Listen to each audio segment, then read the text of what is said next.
Hop là, c'est parfait. On est bon, salut à tous. J'espère que vous allez bien. Aujourd'hui, gros programme. On a 2 invités, on va être 3 pour ce petit stream pré-draft. Très content d'avoir Robin et Titouan pour m'accompagner, qui sont quand même beaucoup plus spécialistes que moi sur le sujet draft et prospect en général. Donc on va pas faire une mock draft à proprement parler, on va vraiment se concentrer un petit peu sur tous les prospects, regarder et présenter un petit peu tout le monde, parce que la draft c'est demain soir, dans la nuit de jeudi à vendredi, donc ça va être intéressant. Et puis comme d'hab, vous pourrez retrouver dans la description de la vidéo YouTube les sites et les Twitter de ces deux messieurs que je vais laisser se présenter. Titouan, comment tu vas? Ça va bien? T'es chaud pour cette draft? Ouais, ça va très bien. Merci pour l'invitation. Et ouais, on est chaud, hein. C'est un peu le fruit d'un travail de longue haleine là, qui arrive enfin au bout. On a commencé à regarder les prospects depuis. Alors la NCA a commencé vers novembre, si je dis pas de bêtises, de mémoire, vers fin novembre, mais on a même commencé à regarder quelques tapes de lycée, etc., ou de camps d'été, des trucs comme ça. Et donc ouais, là c'est l'accomplissement du travail qui arrive. Ok. Et est-ce que c'est ton moment préféré de l'année, ou est-ce que la partie scouting, etc., ça te plaît plus? C'est différent. Après, c'est vrai que quand tu fais le travail, tu fais souvent un travail pour récolter des fruits derrière. Et toute la partie scouting est plaisante, même si parfois, faut pas se mentir, hein, parfois tu scoutes des prospects dans des matchs qui sont vraiment affreux. Franchement, il y a des matchs, des fois, c'est quand même compliqué. Mais forcément, c'est la partie récompense et les fruits que tu récoltes quand tu approches de la draft, la hype monte et tout ça, et c'est ça qui est encore plus plaisant. Bah écoute, franchement, tu résumes très très bien. Tu t'exprimes très très bien. Du coup, je pense que c'est même la partie, c'est même le fait de galérer toute l'année à scouter parfois des mecs assez sombres, des matchs un peu difficiles à regarder, qui rend la draft encore plus hypante et kiffante, je trouve. Bah, en fait, quand t'as ton chouchou qui est clos et tu dis putain, je l'avais vu avant tout le monde, ça doit être une sacrée récompense quand même. Ouais. Oui, c'est clair.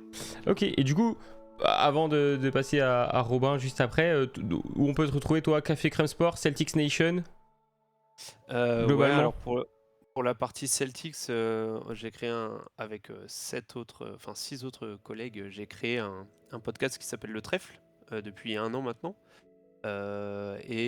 Pour la partie scouting, je suis sur Café Crème Sport, effectivement. Donc vous allez voir cafécrèmesport.com. On a fait pas mal de scouting reports.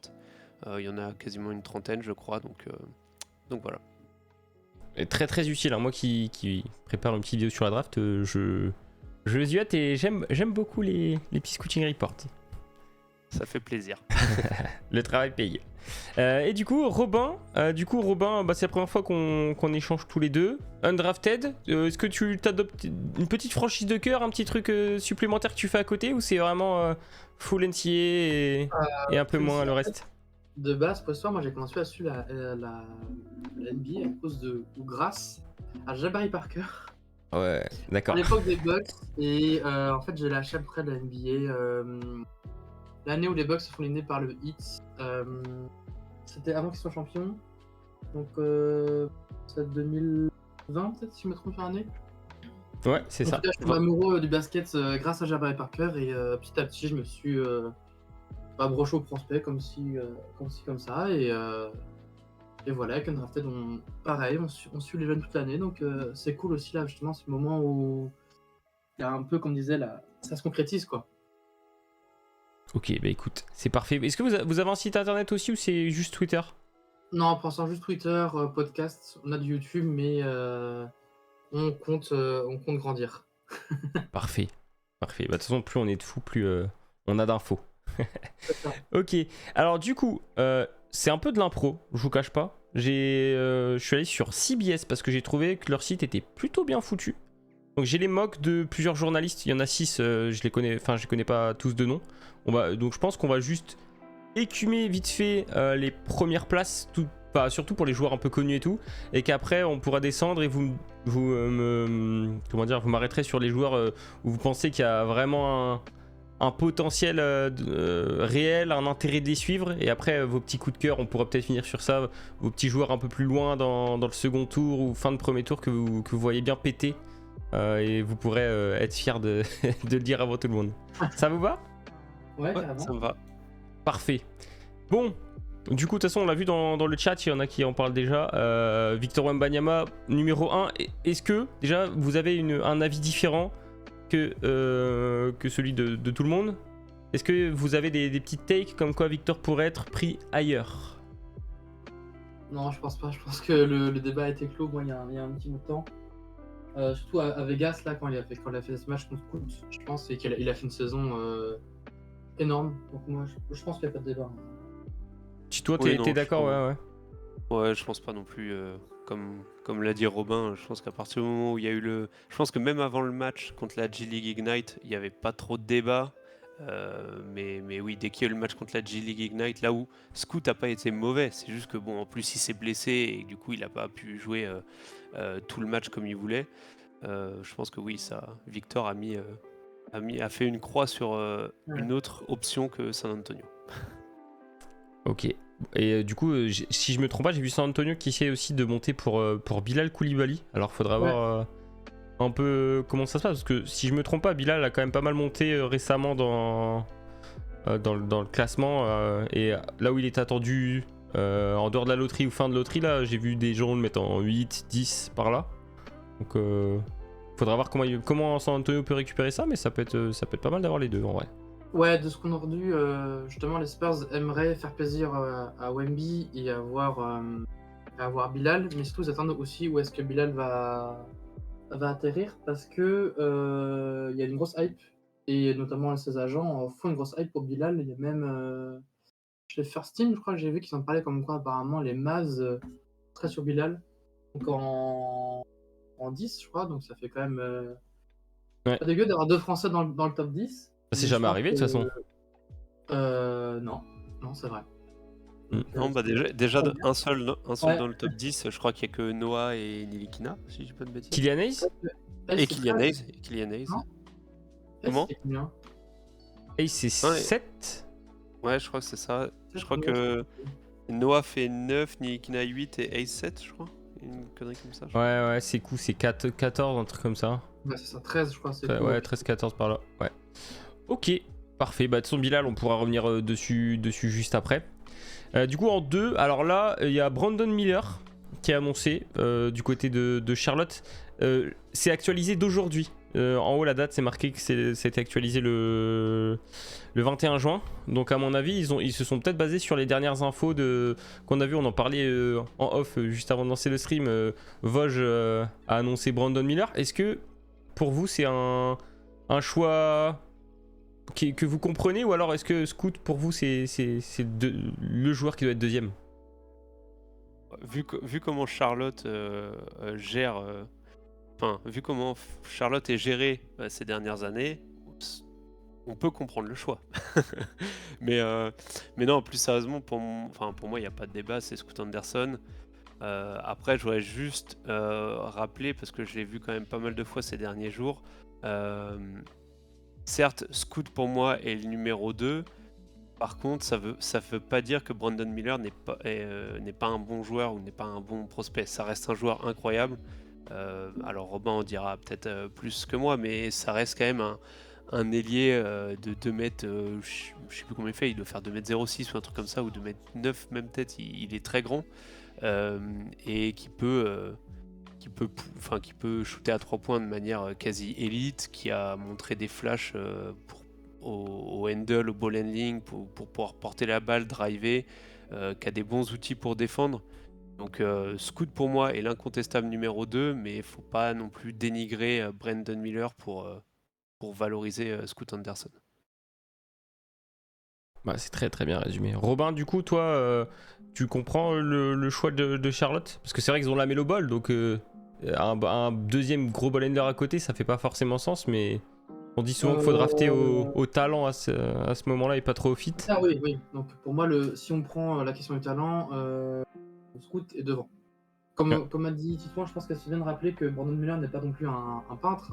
Il fait une saison d'NCA vraiment très positive. On n'attendait pas à ce qu'il soit, je pense, aussi performant et qu'il progresse aussi bien sur ses points faibles, notamment le handle, la défense et le playmaking. Ouais. Mais pour moi, Scout, même si sa saison est un peu tronquée sur la fin avec les blessures, je mets Scout devant. Clairement. Après, Ok. si je peux rajouter un truc sur la fin de saison de Scout, je pense, alors là c'est qu'une intuition personnelle, mais je pense que à partir de la mi-saison, ils ont vite compris que de toute façon il n'aurait pas la première place, et plutôt que de risquer des blessures, en gros il y a eu un peu du load management angélique quoi.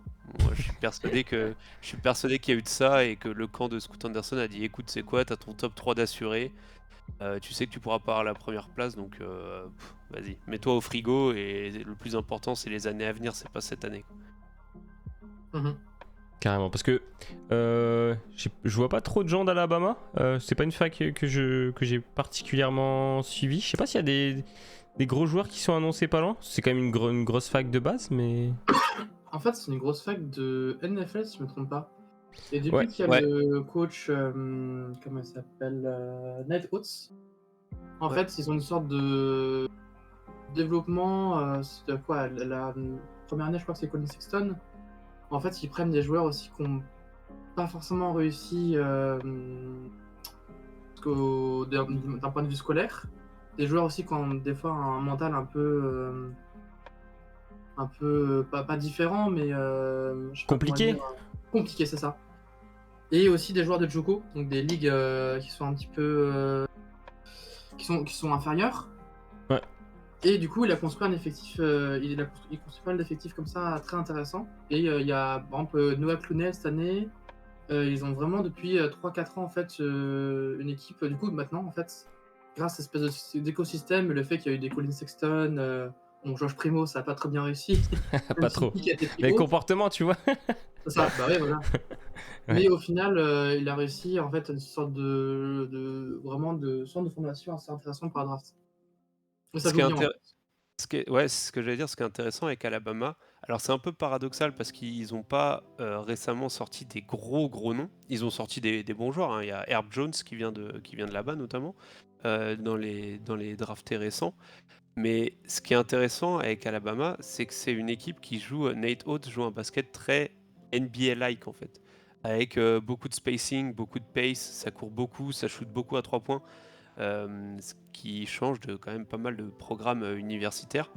Donc il y a certes pas beaucoup de joueurs qui sortent d'Alabama, de gros noms en tout cas, notamment parce que au niveau du recrutement, ils ont rarement des gros noms aussi, hein, ils recrutent rarement des gros prospects de lycée. Mais par contre, les prospects qui sortent de Alabama connaissent un peu la façon de jouer NBA. Parce Mhm. qu'ils ont déjà vu ce style de jeu, ils ont déjà été formés sur ce style de jeu-là à Alabama.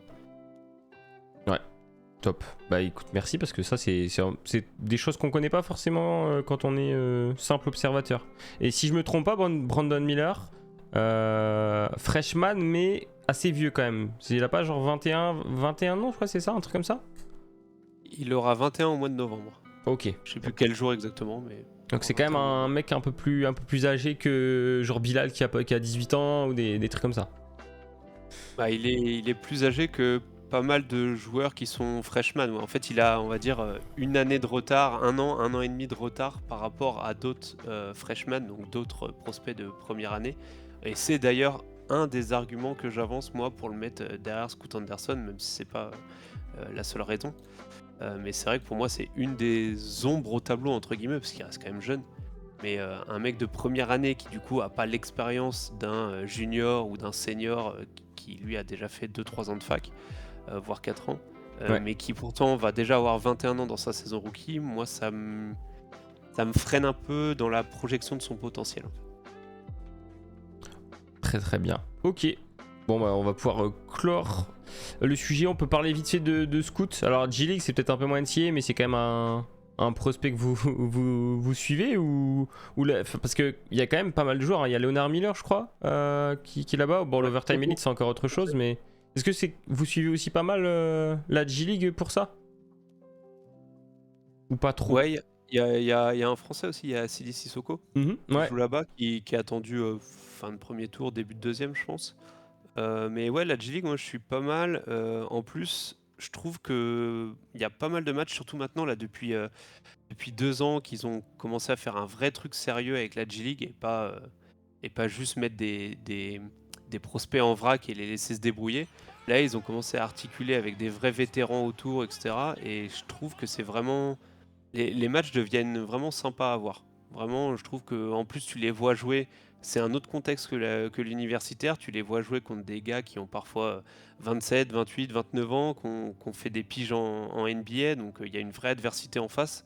Et ouais, les matchs deviennent vraiment plaisants à voir jouer en G-League. Ok. Ok, ça marche. Bon, du Et coup, en plus, les matchs sont dispo sur YouTube. oui, c'est ça qui est cool aussi. Facile d'accès, surtout. Comment? Facile d'accès. Oui, ouais, c'est ça. Facile d'accès, donc c'est facile à lire. Et du coup, Scoot, bah, y a quand même pas mal de rumeurs sur Portland qui garderait pas le pic. Est-ce que si on se dit que Brandon Miller part en deux, est-ce que Portland ils peuvent songer à garder quand même ce choix-là pour Scoot? Parce que c'est quand même un meneur, allez, combo garde, mais tu vois, il y a quand même Lillard, il y a quand même Anthony Simons. Est-ce que. Enfin, je sais pas. Dans ces conditions-là, soit ça trade Lillard ou soit ils envoient le pic, quoi. Ouais, il garde Scoot dans tous les cas, qu'il le garde ou pas, parce qu'ensuite, en termes de value, pour un trade, ça sera bien. Ouais, carrément. Ah bah, je pense qu'à partir du moment où si Charlotte prend Brandon Miller en 2, à l'instant T où le pick est annoncé, je pense que le pick 3 de Portland prend une valeur de ouf. monumentale derrière. Et est-ce qu'il y a un monde où Brandon Miller est pick du coup par Portland et il le garde? Parce que moi, pareil, je me pose beaucoup la question. Est-ce que du coup, si Scoot est pris à Charlotte, est-ce que pareil, les Portland, est-ce qu'ils gardent leur pick de Brandon Miller? Je sais pas non plus. Bah, c'est pas le message qui a été envoyé à Lillard, parce que lui il a toujours dit qu'il voulait plus jouer avec des jeunes et tout, il veut pas développer, il veut gagner, donc s'il décide de garder le pic, ça envoie pas un message très positif à Lillard quand même, je trouve.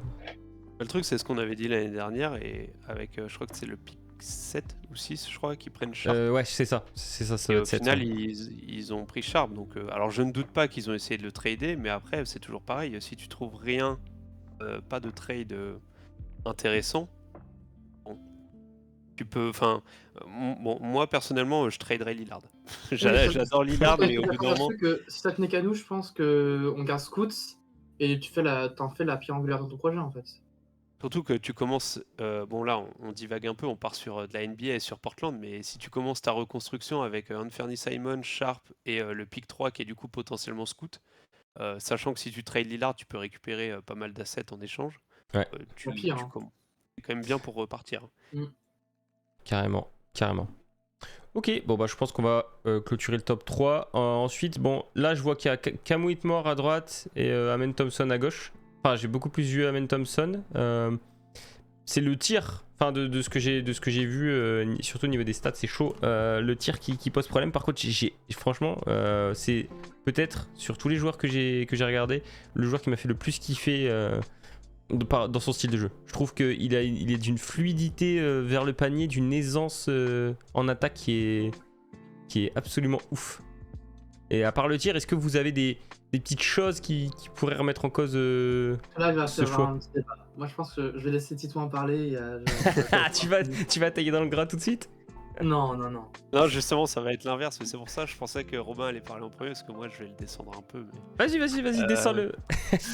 Non, je me suis jamais caché, je suis pas son plus grand fan. Alors j'ai rien contre le joueur et le bonhomme en soi, hein. Mais en fait, je trouve, bon déjà, faut rappeler que l'Overtime Elite c'est un contexte très très particulier. Où tu joues contre des lycéens en fait, des pré-universitaires. Donc tu as pas mal d'adversaires, c'est des gamins de 16-17 ans. Donc ça c'est un premier point. Et moi ce qui me gêne chez Amen, donc évidemment il y a le tir. Et en plus du tir, parce que les pourcentages c'est une chose, mais en plus, et on l'a vu au draft combine, la mécanique est pas bonne du tout en fait. Et on l'a vu sur des séquences où des 3-point drill où il doit enchaîner les shoots à 3 points en catch and shoot. Si en catch and shoot, ta mécanique elle est déjà pas bonne, alors que t'as pas de défenseur, et que tu es dans en gros plus ou moins un 3-point contest, qu'est-ce qui me dit que tu vas avoir une meilleure mécanique en plein match avec des défenseurs sur la tronche? Donc le shoot c'est un point, et moi j'y crois pas trop. Et l'autre truc qui est du coup le point moi qui me fait le descendre, c'est même pas tant le shoot que ça, c'est sa capacité à finir au cercle. En fait, c'est un uber athlète, enfin c'est un des plus gros athlètes qu'on n'ait pas vu depuis pas mal de QV quand même. Il est impressionnant. Mais par contre, c'est un gars qui était quasiment, alors je vais exagérer, mais qui était quasiment incapable de finir au cercle, à part autrement qu'en dunk. Et le problème, c'est que dunker sur la tête de gamins de 16-17 ans, ok, c'est bien. Et quand tu arriveras en NBA, les paniers font la même hauteur et tout ça, là, je suis d'accord avec tout.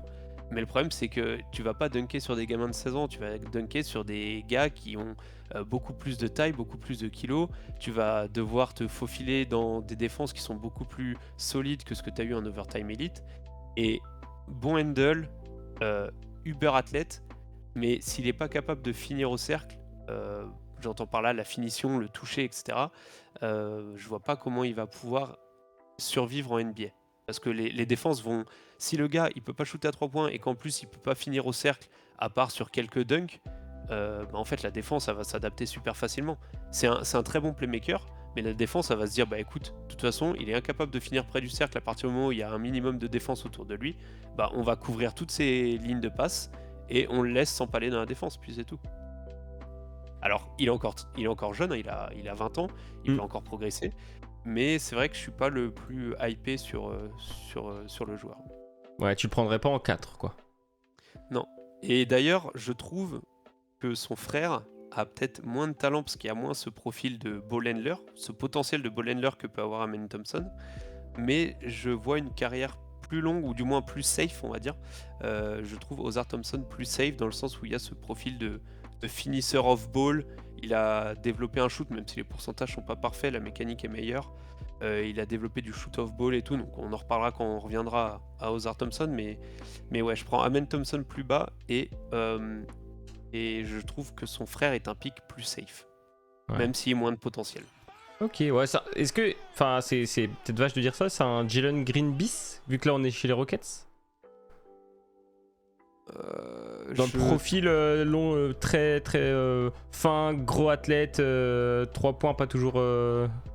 Alors, je veux pas ouf. que les gens pensent que c'est une copie conforme, mais oui, il y a des petites subtilités. Amen, je pense, est un meilleur athlète, par exemple.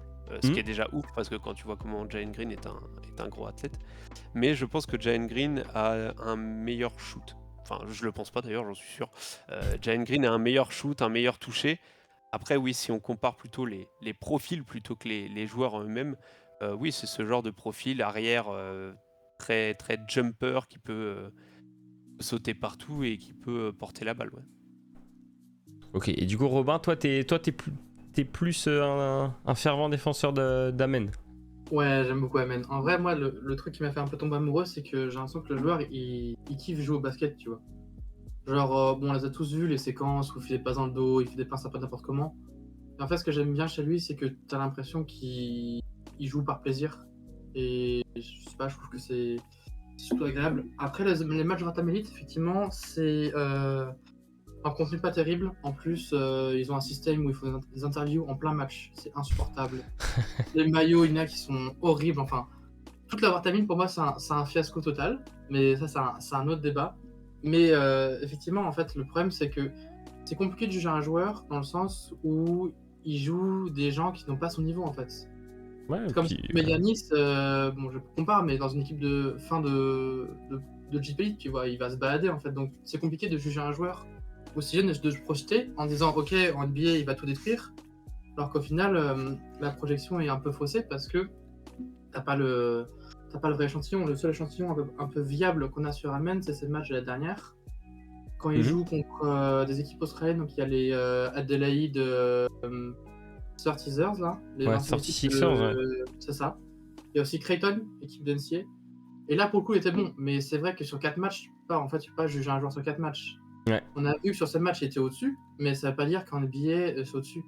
Et je rejoins un petit point dans le sens où, pour moi, son frère, c'est un pick plus safe. Mais Amen, en fait, ce qui est intéressant chez lui, c'est qu'il a un plafond Donc, c'est-à-dire que le potentiel le plus haut possible qu'il peut atteindre, il est plus haut que son frère en fait. Et dans le sens où c'est un peu un pari parce que ça peut être un pur flop. Amen. Peut-être qu'il a effectivement, s'il a pas tiré et pas touché, bah, ça va être compliqué de faire des passes, de trouver ses coéquipiers parce qu'il aura juste aucun espace. Mais tu as potentiellement en fait un meneur playmaker sur transition avec Jalen Green qui t'offre un duo hyper explosif et qui en plus qui est beau à voir quoi. Donc ça rend aussi peut-être Ouais, côté spectacle. un peu League Pass quoi. Un peu comme Ja Morant quand il arrive dans la ligue. Le Memphis a eu je sais plus combien de matchs NBA et c'est devenu un peu la darling. Et Ouais. aussi peut-être que les Rockets cherchent un peu ce côté un peu foufou qu'il y a chez Amen aussi. Ce que je peux comprendre. D'un point de vue marketing, c'est un bon coup, c'est un bon pick. Et c'est un bon gars par rapport. Là où Jalen Green, on sait qu'il était un petit peu déjà avant un draft arrogant, qu'il avait déjà ce start system. Amen, pour le coup, quand on regarde ses interviews et tout, il est vraiment. Lui et son frère ont l'air hyper carré, hyper pro, et ils ont la tête sur les épaules. Quoi. Et est-ce que C'est des gars Vas-y. qui baignent dans le basket depuis vraiment tout petit. Il me semble, je veux pas dire de bêtises, mais il me semble que les parents les ont sortis du cursus normal, scolaire, on va dire, pour faire l'école à la maison et jouer au basket. et à côté de ça, basket, ouais. Ok. Et c'est des gros bosseurs qui sont dedans depuis tout petit. Est-ce que vous savez s'ils ont des parce que du coup l'Overtime Elite je connais pas trop, enfin je sais ce que c'est mais je connais pas forcément le système de coaching etc, si c'est un peu comme une équipe universitaire. Est-ce qu'ils ont des coachs en plus, enfin un truc qui peut leur permettre de se développer, ou alors vraiment c'est juste le coach de l'équipe classique quoi? Ils ont un head coach qui est en fait c'est un peu particulier parce que c'est un pool de joueurs. Ils prennent un pool de joueurs et ils les divisent en plusieurs équipes. C'est un peu comme t'es à l'école et tu veux faire du foot et tu Pour fais... moi, quoi. Ouais, voilà. Okay. Et du coup, tu fais des équipes, tu fais plusieurs équipes comme ça. Donc c'est un peu particulier parce que du coup, d'une année sur l'autre, t'as pas forcément un suivi de coaching, tu vois. Tu peux une année être dans une équipe et du coup avoir tel coach et l'année suivante être dans une autre équipe avec un autre coach. Donc Ça, le c'est un peu staff, particulier. ouais, ça, universitaire. Pas de staff complet, ouais. Ok. Mais c'est pour ça aussi qu'on les a vu, par exemple, la dernière, faire beaucoup de vidéos, où on a vu faire des workouts avec Stephen Curry, avec Chris Berkeley, qui sont des coachs réputés NBA, parce que je pense qu'ils n'ont pas, en fait, c'est à eux de se bouger le cul, et pour le coup, d'aller travailler leur shoot, donc ils en ont besoin, donc ouais, effectivement, c'est un peu... Leur timing, c'est un peu compliqué. Top.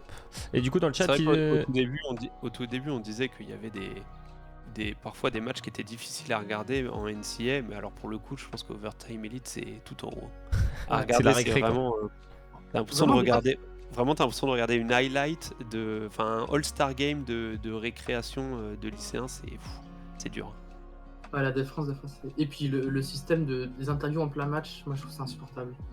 En pleine action et l'écran se coupe en deux, t'as une interview et t'as pas envie de la voir quoi. Ouais. Déjà que t'es devant le match, c'est encore pire. Ok.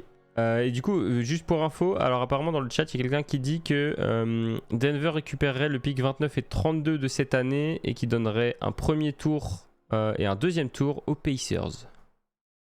Ok. Donc des moves pour renforcer un peu leur banc certainement. Du 29 et 32, c'est quand même des picks pas mal.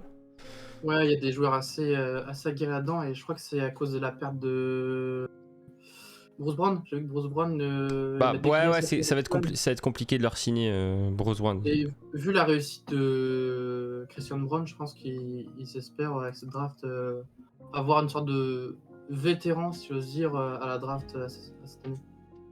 De toute façon, on le sait souvent, quand tu es champion et que d'un point de vue salary cap, tu es vite blindé, le meilleur moyen d'ajouter de la rotation, c'est de prendre des pics de second tour ou de fin de premier tour parce que ça te coûte moins cher, ils sont jeunes et après tu mets juste sur le développement. Quoi. Ouais. Mmh. Ok. Et puis Denver, ça se plutôt bien pour le coup, c'est pas une équipe qui draft n'importe où. Ouais, Christian Brown, ça a bien fonctionné, ouais. Carrément. Ouais, Bon Island, tout ça, ils ont le flair pour les bons joueurs. Totalement. Et du coup, peut-être on peut faire la transition sur Ozar. Ozar, peut-être plus 3&D dans le profil en devenir par rapport à son frère qui est plus ball handler. Si j'ai bien compris, c'est à peu près ça. Grossièrement, oui. Il a un meilleur shoot, une mécanique bien plus propre, des pourcentages aussi qui sont bien plus propres. Et aussi, c'est le double MVP, si je ne me trompe pas, de la Overtime Elite. Ouais. Donc, dans les gros matchs, il a été vraiment très bon. Et il a un rôle beaucoup plus off-ball parce que son frère aussi, on l'a pas dit, mais c'est. Pour le coup, il aime beaucoup faire des passes, mais il vampirise énormément le ballon. Et son frère, je pense qu'il a un jeu déjà plus facilement adaptable à l'NBA, dans le sens où il peut jouer plus off-ball, plus par des cuts, plus par du slash. Et un shoot du coup où il y a plus de projection et défensivement je le trouve vraiment pas mauvais son frère aussi. Athlétiquement d'ailleurs c'est les mêmes, hein. C'est deux malades mentaux. Je trouve même. Alors, je vais juste rajouter un petit truc sur la défense, que globalement, offensivement, je suis d'accord, mais je dirais plus que défensivement, je trouve vraiment énorme Ozar Thompson. Alors, les deux ont les mêmes outils athlétiques et physiques pour être de bons défenseurs, mais il y en a un qui a envie de défendre et qui met tous les efforts pour, et qui est vraiment, je pense, un top 3 défenseur extérieur de cette QV. Et t'as l'autre qui, clairement, en a rien à faire. Amen Thompson, il défend vraiment quand il a envie, quoi. Donc, Pourtant, j'ai vu dans les stats, ça se ressemble vraiment les deux, tu vois, genre quand tu regardes extérieur, pas forcément au niveau des blocs et tout, mais juste les stats pures. Bah Je après, crois qu'ils sont à 1,5 ou 2, ils sont presque à 2 styles je crois chacun. J'ai vu quelque chose comme ça. après c'est toujours pareil, hein, Ouais, c'est ça vaut ce que le ça vaut. contexte. Ouais. Ouais, voilà, le contexte. Mais Ozar Thompson, vraiment un gros défenseur. Ok, et ouais, niveau de la taille, un tout petit peu plus grand, ou alors c'est juste vraiment le style de jeu qui le fait mettre en poste 3. Poste 2-3. Je crois qu'ils font la même taille. Je crois même que. Alors, moi, j'avais dans mon big board noté que Amen Thompson faisait un demi-pouce de plus que Ozar Thompson. Mais j'ai pas les. Faut voir le combine, les mesures du Je combine. crois que c'est 2m3 et 2,99 je crois. En fait, comme ils sont jumeaux, quand tu regardes les mensurations, c'est exactement les mêmes. C'est impressionnant comment ils se ressemblent, mais vraiment. Ah, même physiquement, pour l'instant, j'arrive pas trop à les Ouais. différencier de ouf.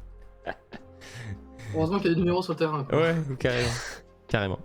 Ok, est-ce que vous avez peut-être une petite franchise que vous aimeriez bien le voir? Parce que du coup, lui est annoncé entre, allez, on va dire, le plus haut c'est 5 et ça peut aller jusque du 10 facilement. 8, ça, ouais.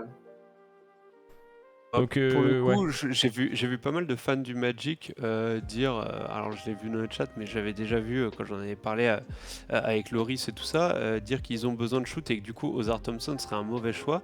Et moi je trouve pas, parce que je crois au développement de son shoot à Ozar Thompson, et surtout ça ferait un poste 2-3 excellent défenseur qui peut en plus jouer off-ball, parce que on s'arrête sur le terme de 3&D, mais moi je préférerais utiliser finisseur ND. Parce qu'en fait, il est finisseur. Quand on dit 3&D, on va avoir tendance à penser que c'est un joueur qui va rester cantonné dans le corner à prendre des spot-up à 3 points. Alors que pour moi, il est capable d'être plus utile sur des cuts, sur des lobs, sur, voilà, Ah ouais, sur les pas lobs, à mal de mon moves avis, comme ça, off-ball. Et du coup, je trouve que c'est plus qu'un simple shooter que tu laisses dans le corner. Donc, ouais, je le trouve plus polyvalent que ce que certains peuvent penser offensivement dans son jeu off-ball. Et ça pourrait être pas mal autour de Banchero, Franz Wagner. Certes, il faut qu'il progresse encore un peu au shoot, mais tu vois, le Magic par exemple, qui ont deux choix dans le top 12, là, je crois qu'ils ont le 6 et le 11. Ouais, c'est ça. Si un des deux c'est Ozar Thompson, moi ouais, j'aime bien. Ok. Toi, bah, c'est bien résumé. Je te rejoins là-dessus. Moi, je trouve que Magic j'aime bien les Pacers aussi, mais je pense que Magic, il y a quelque chose de vraiment intéressant du côté pour Ozar, pardon. Après, les Pacers, l'équipe est trop belle et trop bien gérée. J'ai l'impression que n'importe quel pick, Ouais. j'aime trop les Pacers. Moi, je trouve que n'importe quel pick peut fit avec Haliburton et tout ce qui est autour. Parfait. Du coup, derrière, bon, je pense que c'est Cam Whitmore qui est le choix qui a l'air le plus probable. Du coup, il y a Détroit, il y a les Rockets, pourquoi pas, Orlando. Est-ce que c'est vraiment trois destinations privilégiées? Après, est-ce qu'il pourrait aller plus loin? Descendre un peu, Pacers, alors, bon. Petite info, Jonathan Wasserman, pardon, qui est donc pigiste pour Bleacher Report, je ne me trompe pas, et Draft Express. Tweet aujourd'hui dans sa dernière mock qui est sortie très récemment qu'apparemment elle avait des petits problèmes médicaux. Ah, ok. Et que Après, ça va prendre avec des pincettes. Hein. Ce serait pas une surprise si il arrive plutôt dans les 10. C'est-à-dire dans les 8-9. Ok. Après, ça vaut ce que ça vaut. Hein, donc, on ne sait pas, mais il y a des bruits de couloir comme apparemment son dossier médical est un peu plus dérangeant que prévu. Après, c'est Ok. peut-être aussi un tox ou quoi, donc on sait rien. Ça, en fait. Ouais, Mais donc, quand c'est pas surpris, si l'histoire de la draft il glisse un peu et qu'au final, en fait, c'est parce que il a des problèmes médicaux. ok. Médicaux, pardon. Du coup, Villanova, pareil, grosse fac qui est sortie de là. Il y a Jalen Sadiq Brunson. B, Jalen Brunson, Sadiq B, ouais, Josh Hart. À l'époque, il y avait Arsi Diacono, il sort peut-être de Ouais. Villanova aussi. Une fac de role-player, comme on aime bien l'appeler, où les joueurs souvent sortent, elles sont très NBA ready et ils ont une très bonne mentalité généralement Villanova. Est-ce qu'on peut l'imaginer avoir un rôle plus que du coup ce statut role-player là? Parce que 4, 5, 6, c'est quand même des choix où tu peux avoir quand même un peu de prétention sur ton pic, tu vois. Il a le talent Whitmore. Je trouve que si on veut voir des vrais matchs, et le plus intéressant en fait c'est sa compétition FIBA, plus que son année à Villanova qui a été un peu compliquée. Où en plus dans le jeu de Villanova il s'est pas retrouvé, où c'est un jeu quand même qui est assez bien huilé, et je pense qu'il avait peut-être besoin de plus d'isolation, d'action pardon, où il avait la balle en main, et parce que physiquement aussi on parle d'athlète, mais avec les frères Thompson, mais Cam Whitmore c'est quelque chose. Mhm. Et il a une super compétition FIBA, où je crois qu'il était élu meilleur joueur. Mais il y a un vrai potentiel de wing. J'ai pas vraiment de comparaison moi à NBA. J'ai du mal un peu à. Moi, j'ai lu Miles Bridges. Ouais, c'est pas faux. Enfin, c'est pas faux. physiquement, tu sais, un peu tanké, un peu grand. Donovan Mitchell pour le côté un peu tanké justement, parce que souvent quand il a des épaules, Cam Whitmore, souvent quand il passe l'épaule, c'est compliqué de revenir sur lui. Et c'est le shoot. Le shoot vraiment, il a montré beaucoup de capacité à se créer son shoot. Après, les rentrées, c'est plus compliqué. Et donc, je sais pas les chiffres, mais il est à 31-32%, je crois. Avec pas mal de shoots compliqués, donc il va falloir que, si je pense, il se canalise et qu'il apprenne à prendre des shoots un peu plus sérieux, quoi. Ah, Ok. moi, j'y crois beaucoup à Cam Whitmore et je pense qu'il peut être plus. Enfin, la comparaison avec Miles Bridges, j'aime bien. Alors, le joueur de basket, hein, pas, Pas pas l'homme. l'homme. Euh, Pardon. et non, je trouve qu'il peut être, comme l'a dit Robin, le problème c'est qu'à Villanova, on l'a dit, c'est une fac de role-player, entre guillemets, et du coup, c'est un peu le team, enfin, tout pour l'équipe, quoi. Et du coup, quand tu es un prospect qui veut avoir un peu plus de ballon et essayer d'un peu plus briller, c'est pas la fac qui met le plus en valeur les individualités, on va dire. Mais ça veut pas forcément dire qu'il peut pas l'être. Et du coup, ouais, moi j'y crois beaucoup. On l'a dit, c'est un mec ultra athlétique. Et s'il n'y avait pas les jumeaux Thompson, je pense qu'il serait tout en haut dans les meilleurs athlètes de la QV. Et je trouve que c'est un ailier un peu moderne qui est capable de défendre, qui est capable de shooter à 3 points, même si les pourcentages sont pas ouf. Il y a un gros volume, enfin pas ouf, 34%, c'est quand même pas dégueu. Mais c'est pas élite, on va dire, c'est pas excellent, mais c'est quand même plutôt correct. Le volume est très élevé. J'avais pas, faudrait que je retrouve, mais je crois que sur les mid-range, c'est pas mal aussi. Faudrait que je regarde. En tout cas, il y a des bons volumes, donc c'est-à-dire qu'il a confiance en son shoot et qu'il est capable de les mettre. Après, voilà, une année compliquée, comme l'a dit Robin, et c'est pas trop tombé dedans, mais pour moi, il a ce potentiel d'ailier scoreur 3 niveaux, comme on dit, donc qui est capable de scorer à 3 points à mi-distance et dans la raquette, et en plus qui est capable de défendre. Donc c'est un profil que beaucoup de franchises NBA aiment beaucoup. Parfait. Bah, franchement, j'ai envie de, de le voir tout de suite. Je trouve qu'à Détroit, moi, le fit est vraiment bien. Détroit. Sur les ailes, je pense qu'ils ont besoin de ce genre de joueur. Bah, ça fait un bon remplacement de Sadiq Bey. C'est un profil un peu similaire, même si Sadiq Bey est plus dans le shoot à 3 points, un peu plus élite et off-ball, on va dire. Ça marche. Du coup, bah, on arrive en fait le Magic. Bon, on a parlé d'Ozar Thompson, vite fait. Là, je vois Anthony Black. Arkansas. Pareil, Arkansas, t'as quand même pas mal de gros joueurs qui ont qui sont sortis, Ouais. qui doivent sortir d'Arkansas cette année, non? Alors, Black, Walsh, Ouais. Ricky Council et Trevon Brazil qui s'est blessé malheureusement. Et Nick Smith. Nick Et Smith, c'est ouais, bah, il a pas mal très, blessé. très haut. Presque 5 joueurs, presque 5 joueurs. Hein. Et du coup, Mais- Anthony Black, là, c'est plus meneur, donc ça n'a rien à voir avec Ozar. Pour le Magic, ce serait. Ouais. Est-ce que ça veut dire que tu joues avec et Black et Fools, et Black et Cole Anthony, et Black et Suggs? Enfin, t'as. Je sais pas. Bah après, c'est ce qu'on disait un peu tout à l'heure, tu restes quand même dans un pic top, enfin en tout cas là d'après la mock, un pic 6.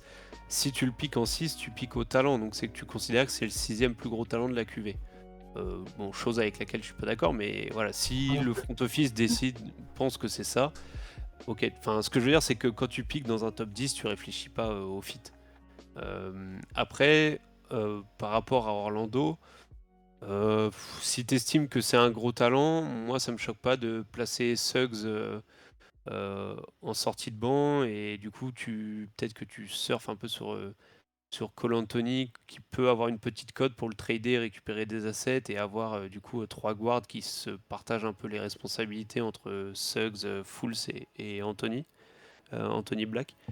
Je sais pas si c'est la meilleure option, mais c'est pas, ce serait pas le pire choix du monde non plus. Pour moi, le pire choix, c'est pas que Anthony Black aille à Orlando, c'est qu'Anthony Black soit pris en 6ème. Ouais, carrément. Enfin, ouais, c'est beaucoup trop haut. Ouais, je trouve que en fait, c'est un très grand meneur, un peu à ce qu'on voit récemment, à la Josh Giddey, ces gars-là, dans le morphotype. Par contre, c'est un gars qui a pas de shoot à 3 points. Mais qui étrangement a plutôt un bon shoot à mi-distance, même si c'est sur des volumes très faibles. En fait, c'est un joueur qui a pas shooté énormément, mais il est assez athlétique, il monte au cercle, c'est un bon playmaker, mais je sais pas si t'en fais ton créateur numéro 1 ou 2 en NBA. Ouais. Il est estampillé bon défenseur. Je trouve pas que ce soit un mauvais défenseur, mais je le trouve un peu surcoté de ce côté-là.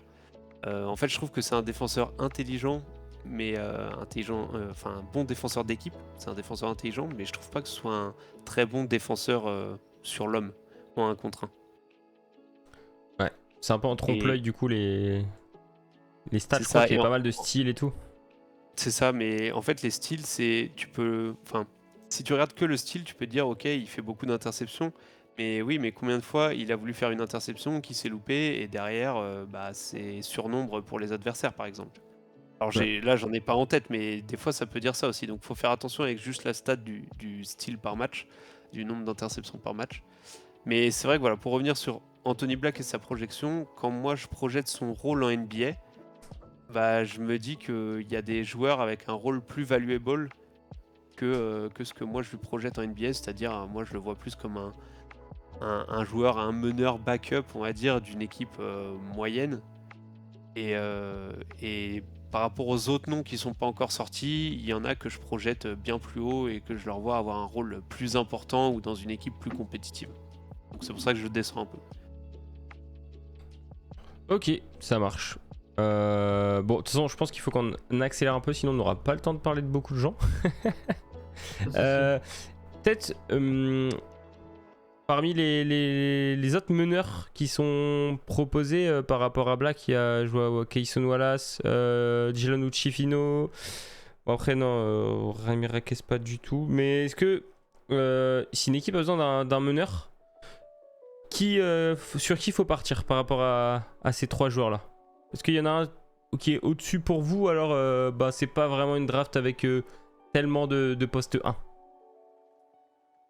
Pour moi, si j'avais un ranking là tout de suite, j'aurais mis Kayson, Uchifino et Black en dernier. En fait, je pense que Kayson, il fit dans toutes les équipes de NBA en fait. Il a un profil qui est beaucoup trop intéressant pour se passer de lui.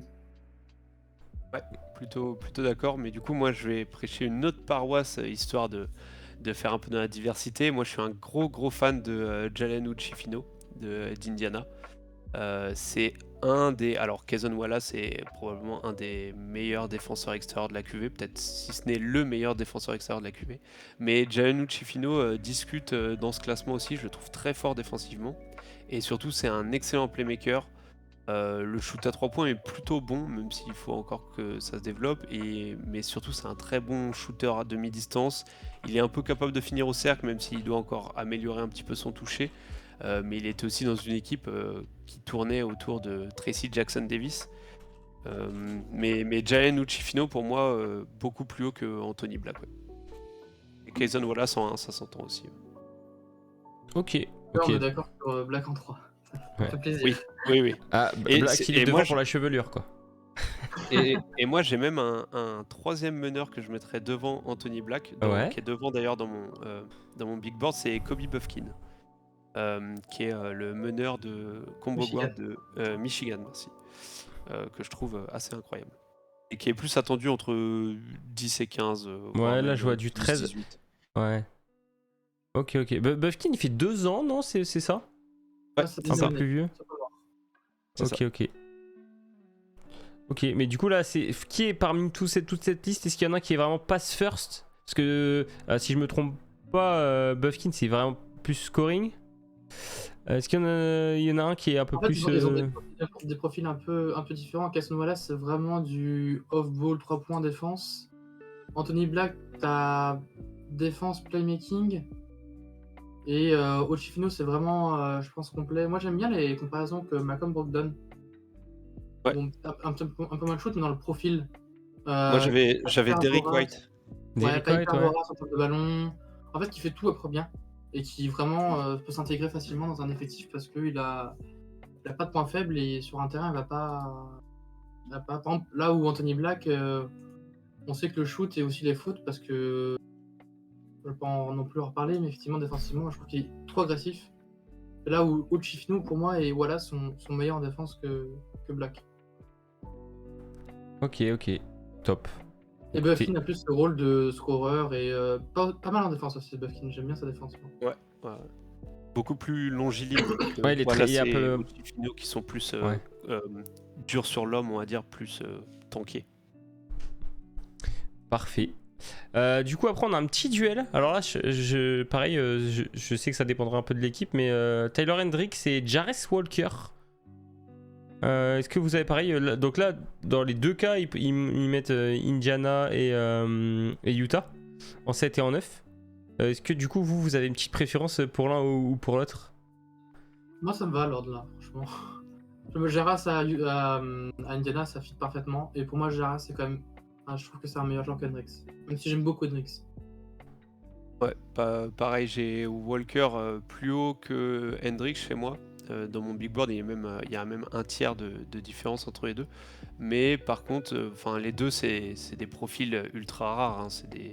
C'est des postes 4 qui peuvent être amenés à jouer 5 de temps en temps, qui ont un potentiel de shoot à 3 points. C'est un profil trop rare, quoi. Et excellent rim protecteur. Ouais, très très long. Ouais, je me souviens. Jarvis, j'aime bien aussi, ouais, carrément. Donc ensuite, au hasard, on en a parlé. Jalen Uchifino, Kayson Wallace, etc. Et aussi, ouais, il y a deux joueurs. Et je sais pas si vous les mettez dans la même catégorie. Jet Howard, du coup, fils de Juwan Howard, Ouais. Michigan. Et Greg Dick. Du coup, est-ce que pour vous, est-ce qu'on peut les mettre côte à côte et on se dit ça se ressemble fort? Ou est-ce qu'il y a Bon, vraiment de grosses différences entre les deux? Moi, pour moi, ils sont dans le même tiers. Après, c'est vraiment un profil différent. Ça reste de shooter, mais t'as plus un. Je trouve que Howard est plus amené à être un 3-4. Là où Grady qui est vraiment le shooter, elle a un peu. J'ai vu qu'il était par exemple Kevin Hurter, mec comme Klay Thompson, vraiment l'arrière à l'ancienne, alors que Jet Howard est un peu plus versatile, je pense, défensivement et offensivement. Mais en tout cas, oui, on est dans les meilleurs shooters de la draft, je pense. Tout pareil. Je les ai dans le même tiers, deux gros shooters. Je rajouterais juste que je pense que Howard a ce petit potentiel capable de se créer son shoot lui-même, de porter le ballon un peu par petites séquences. Là où Grady Dick, pour moi, ça sera un shooter élite, mais que dans du off-ball à la, entre guillemets, à la Duncan Robinson à Miami, quoi. Ouais, c'est ça. avec une défense un peu, bien meilleure, plus intelligent, etc. Mais voilà, en gros, c'est deux gars qui sont dans le même range, mais deux profils différents. Et je pense Howard un peu plus, qui peut se créer un peu plus son shoot que Grady Dick. Ok, donc en 11 au Magic, si... Ça fait sens pour les deux en fait. Ouais. Je pense que Magic a besoin de shoots. Et dans tous les cas, t'as deux très bons shooters. Il faudra voir s'ils trade le pick ou quoi que ce soit. Pareil pour genre une équipe pour Washington qui sont en full reconstruction et dans ce cas-là ça peut bouger, mais en 11 ils seraient, enfin c'est un peu leur plafond la 11e place. Vous voyez personne aller chez les reach un peu plus haut ces joueurs-là? D'autres joueurs qui peuvent venir en 11 qui sont derrière? Non, plutôt d'autres équipes qui sont 7, 8, 9 qui pourraient aller chercher plutôt ces profils shooters un peu haut quoi. En vrai, en fonction de ce que Dallas fait avec son pick 10, si vraiment ils se disent bon, on n'a pas pu trouver de trade et il faut quand même ramener quelqu'un qui peut apporter dès ses premières années autour de Luka, je trouve que Grady Dick ou Jet Howard, les deux pourraient faire un peu sens à Dallas. Ok, parfait. Peut-être plus un Grady Dick pour le côté complètement off-ball qui peut vivre sans ballon à 100%. Après, est-ce que prendre Grady Dick devant des Jet Howard et tout ça, c'est pas un peu pick au fit? Mais bon, après Dallas, c'est un contexte particulier de pick au fit en 10, alors que t'as Luka Doncic. C'est plus logique, on va dire. Top. Du coup après on arrive en 12 à OKC. Alors il y a un côté où il y a Bilal, je pense que c'est peut-être là où on va pouvoir commencer à en parler. C'est un joueur qu'on a un peu plus vu forcément comme il était au Mets avec Victor. Alors il y a les Spurs qui ont l'air chaud sur le dossier.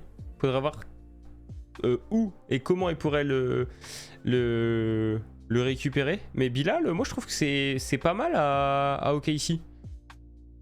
Dans la timeline de la franchise où ils sont encore frais, ils veulent développer des jeunes. Et je sais pas, je le trouve bien OKC. Ils sont prestige quoi. Ouais, bah ouais. Ce genre et après je trouve qu'ils ont quand même pas mal de talent à amasser sur les ailes. Hein. Okay, moi. Puis je trouve qu'ils ont pas mal de profils qui lui ressemblent pour le coup. Des Jalen Williams, des Ousmane Dieng, tout ça, c'est un peu le même profil. C'est pas des copies conformes, mais c'est un peu les mêmes profils d'ailiers, un peu grands, qui peuvent porter le ballon, très bons en défense. C'est des profils assez similaires. Puis surtout en termes de... alors on va pas parler du joueur, mais par rapport à OKC, à quel point OKC veut encore vraiment développer. Ouais, ils ont Shai qui a vraiment passé un step cette année, ils vont en récupérer Chet Holmgren. À quel point OKC, au bout d'un moment, ils ont 120 pics, à quel point ils veulent vraiment continuer à entasser des jeunes, je sais pas. Donc, tu vois, si les Spurs veulent intégrer la loterie pour essayer de choper Bilal Koulibaly, je pense que c'est peut-être à OKC qu'il faut toquer. Ouais. Moi, j'ai entendu qu'apparemment, Keldon, il y a Vassell qui est intouchable, mais que les autres jeunes, notamment Keldon Johnson, qui a une grosse cote, pourrait sauter si c'est Koulibaly. Après, c'est pareil, c'est que des bruits de couloir. Ouais. Mais en tout cas, ils ont l'air apparemment assez chauds pour faire plaisir, je pense, à Victor. Et ils ont vu surtout que Bilal a une cote qui explose chaque semaine, quoi. Donc, parce que c'est Bilal, moi, pour être totalement franc, on l'a dit en podcast, il était 60-80 en début de saison, quoi. C'était impensable qu'on voit ce mec. Déjà, s'il était drafté, c'était bien. Mais là, le voir top 15, l'ascension est fulgurante. De toute façon, parmi les joueurs qu'on a mentionnés pour l'instant, c'est vraiment celui où il y a le plus d'inconnus par rapport à son niveau futur, etc. Devant, t'as quand même des mecs des mecs... c'est des jeunes, mais tu peux avoir une certitude sur ce qu'ils vont te filer. Bilal, c'est un peu le projet, quoi. En fait, ce qui est particulier avec Bilal, c'est que c'est un gars qui a à peine 4 mois, 5 mois, il jouait même pas avec les pros, en fait. Il dépassait à peine les 10 minutes par match. Et il jouait plutôt en espoir. Et c'est alors les die-hard scouts l'ont vu, ont regardé les matchs espoir ou dans les catégories jeunes. Et c'est vrai que pour d'autres qui ont regardé que qui ont regardé que la Jeep Elite, c'est vrai que tu le vois exploser qu'à partir de février, fin janvier, début février. Et du coup, la question c'est de savoir. La grosse interrogation sur Bilal Koulibaly, c'est de savoir si les flashs qu'il a montrés sur 4-5 mois, est-ce que c'était un gros coup de chaud ou est-ce qu'il est capable de faire ça sur la durée? Ok, très bien, c'est bien résumé. Du coup, peut-être. Alors, j'ai une question. Parce que c'est vrai que. Tout à l'heure, on parle, mais à part Victor et encore, il peut jouer 4, il n'y a pas de pivot dans cette draft. Ah, Et c'est le sujet. nous voyons en 15. Alors, j'ai tout vu, hein. Je l'ai vu en 15, je l'ai vu en 30, je l'ai même vu en 10 au Mavs, qui là drafterait plus au fit. Derek Lively de Duke, qui sur la saison, si je me trompe pas, les stats sont pas bien fofolles. Est-ce que vous avez un avis pareil, un avis tranché? Tout à l'heure, on a fait la même sur Amen Thompson. Est-ce que c'est un joueur que vous trouvez très intéressant ou alors est-ce que vous y croyez pas trop?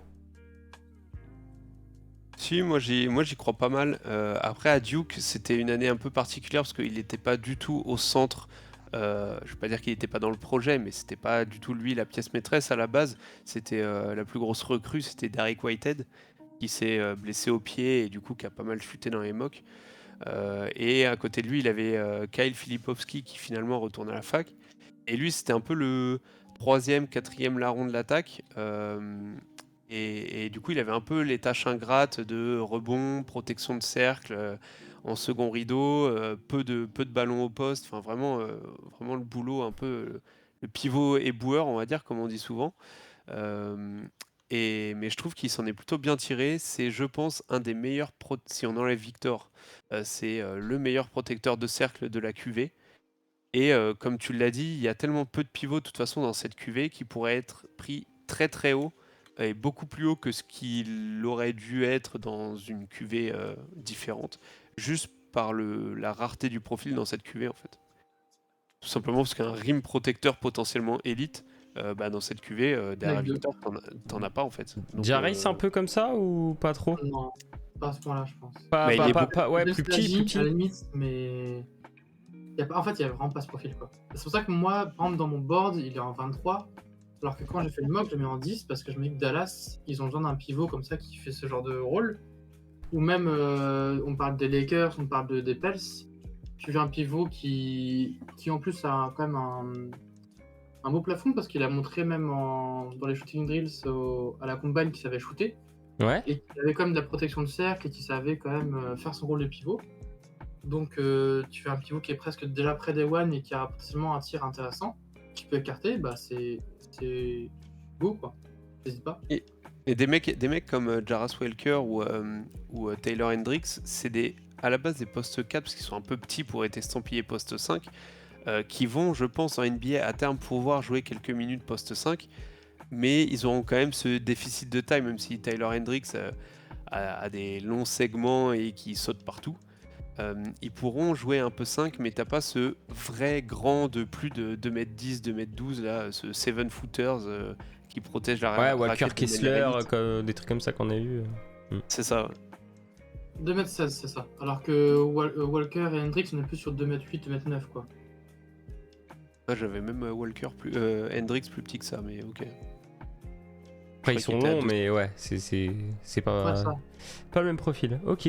Alors, je vous dis que moi, parce que du coup, j'ai fait mes petites, mon petit devoir. J'avais en plancher Willy Cauley-Stein, en plafond Tyson Chandler. Est-ce que c'est pas mal?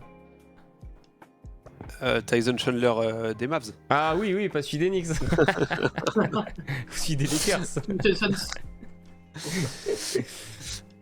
Est-ce qu'il peut vraiment devenir plus qu'un rim runner protecteur de cercle?